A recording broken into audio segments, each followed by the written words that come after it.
Hola, muy buenas noches. Bienvenidos a Viva en Málaga. Hoy vamos a conocer en profundidad, bueno, conocemos y desde luego vamos a hablar del Palo. El Palo, que para algunos no es un barrio, es una república independiente, como me decía, por ejemplo, Paco Leal, que justo es el vocal de urbanismo de la Asociación de Vecinos del Palo. ¿Qué es el Palo?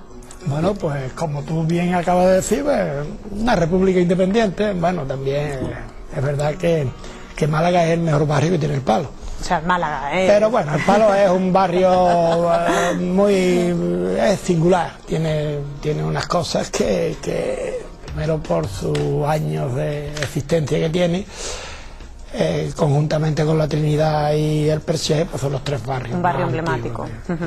Pues vamos a las presentaciones. Comenzamos con Teresa. Teresa, que es concejala, delegada del Distrito Este, Teresa López, que se me iba un poco la cabeza, que no me acordaba yo del apellido. Mira que con Paloma López es difícil no acordarme. Paco Leal, que presentábamos antes también, que es vocal de urbanismo de la Asociación de Vecinos del Palo. Y por último, Antonio Rodríguez, alias Falele. Que es más conocido en el barrio, que es de la Junta Directiva de la Asociación de Vecinos del Palo, sí. Y más conocido por Falele. Vamos a contar la historia, anda, sí. Antonio. La historia, la mía. La historia de Falele. Bueno, esta historia es la historia de muchas familias en el barrio, y cuando uno nace pues había siempre problemas de familia por parte de los abuelos, de madre y padre. Unos abuelos querían que fuera Rafael y otros que querían que era Antonio. Y al final entonces, ni Antonio pues, ni final, Rafael, ¿no? Pues me bautizaron por Rafael y en el juzgado pues me pusieron Antonio. La historia es que hasta los 13 años pues yo no llegué a saber que yo me llamaba Antonio. Cuando mi padre fue a llevarme a la comandancia marina, a apuntarme a la marina, pues el funcionario le dice: ¿cómo se llama el niño? Y mi padre me dice: Antonio Rodríguez. Y le piso a mi padre y le digo: papá, que yo me llamo Rafael. Y dice: niño, cállate, que ya te lo digo. Y bueno, vale. Y desde ahí entonces cuando yo ya me entero que yo también me llamaba Antonio. Ajá. Después ya en casa pues ya me contaron un poco la historia. Pues esa es la historia de Antonio, de Falele, pero nosotros vamos a conocer en un principio la historia del barrio, la historia del Palo.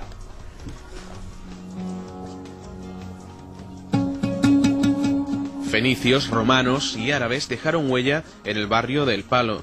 Ocuparon sus playas dejándonos sus vestigios. A finales del siglo XVII apareció el primer núcleo poblacional en esta barriada. Al principio, los paleños trabajaban la tierra, crearon su hábitat en torno a viñas y huertas.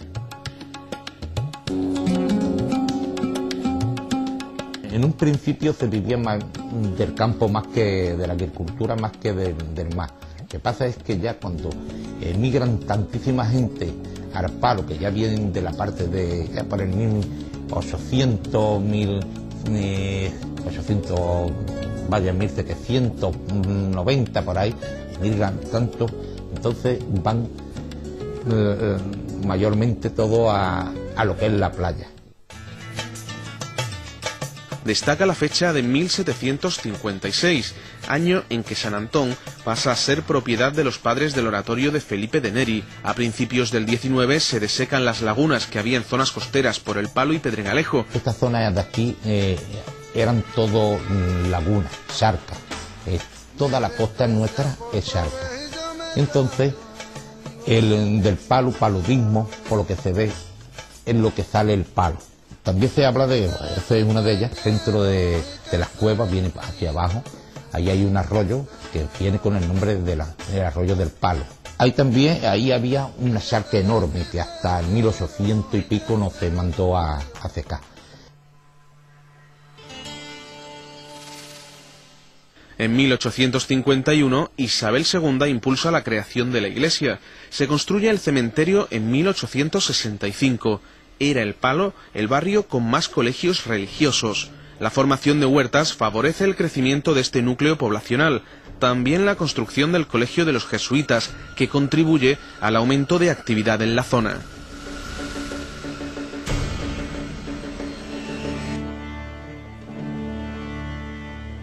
Porque allá en el 1882 se manda a construir el colegio este aquí a través de una serie de señores en Málaga, como los Larios, el Marqués de Inate, que tenían sus hijos estudiando en Sevilla. Entonces ellos piensan de que en vez de ir allí y mandarlo, construir aquí. Se habla con los jesuitas, en calle Compañía, un día, y en menos de un año se construye este. Y entonces eso le da más vida todavía al palo. Se necesita gente ahí para trabajar, porque eran niños internos, estaban hasta las mismas navidades se tiraban aquí los niños. Esto necesitaban pues gente de todas clases, cocineros, planchadores, jardineros. Entonces venía gente ya de muchos sitios, como de Orillas, venían ya a trabajar aquí. La creación del tranvía favorece el trasiego económico. Surgen los merenderos en la primera línea de casas. Las playas se desarrollan desde el surgir de chozas que primero son enseres de pesca y luego pasan a ser ocupadas por los pescadores y sus familias, con permiso del Ministerio de la Marina. Poco a poco se desarrolla un barrio con distintos negocios y personajes que distinguen a este barrio de otros de la capital, como el Niño de las Moras. El Niño de las Moras pues era un hombre popular que iba por la calle y cantando, y el cante suyo era un cante pues pregonando las cosas, pregonaba las moras, pregonaba, y entonces este hombre pues en aquella época al cantar también la necesidad que había y todo, pues se hizo popular de esa forma. El crecimiento de la población se produce en torno a las 4 esquinas. En los 70 y 80 se produce el desarrollismo urbanístico que lleva a la barriada a perder muchos de los espacios públicos. El Palo se plantea reivindicaciones en todos los ámbitos. De sus inquietudes, de las actuales, sabremos hoy con más detalle en nuestro programa.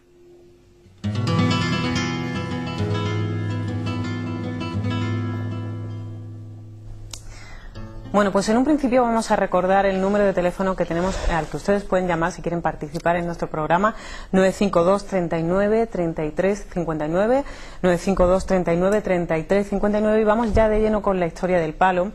Falele me decía que a Joaquín Ruano, que por cierto le damos las gracias, que es un hombre que desde luego ha trabajado muchísimo por conocer la historia del Palo, ha investigado. Él, su profesión pues es mecánico, ¿no? Sí, ya es jubilado, pero ha sido mecánico de coche. La categoría, el mérito que tiene Joaquín Ruano, que siendo mecánico y no teniendo una cultura, bueno, sí, lo podemos llamar cultura a los estudios, no teniendo unos estudios muy... Entonces resulta de que como ha tenido la voluntad de recopilar los datos, escribí el libro que escribió sobre el Palo, y eso hay que agradecérselo, porque desde luego si no es por su iniciativa en el Palo hay pues catedráticos, hay mucho, pero nunca han tenido el interés que él le ha puesto a esto. De modo que desde aquí, chapó, Joaquín, conoce todos los entresijos del distrito. Hay que darle las gracias también. Te agradecemos que hayas tenido a don Francisco Aro Laguna, que fue el profesor, este profesor el que pulió el libro. O sea, Joaquín le entrega a este profesor todos esos datos, pero había que pulirlo, había que ponerlo en orden, porque Joaquín se tiró años recopilando copias de los archivos, tanto del ayuntamiento como del obispado y tal, pero lo tenía tomado. Ahí vemos algunas de las fotos que nos ha cedido Joaquín. Por cierto, que Joaquín fue una cabezonería suya. Le dijeron que el Palo no tenía historia, y él dijo, ¿cómo que el Palo no tiene historia? Sí, vamos a ver. Eso es la historia. Eso fue que creo que él fue un día a una charla al Ateneo de Málaga, y entonces pues allí estaba el periodista, este famoso malagueño que ya tiene varios libros,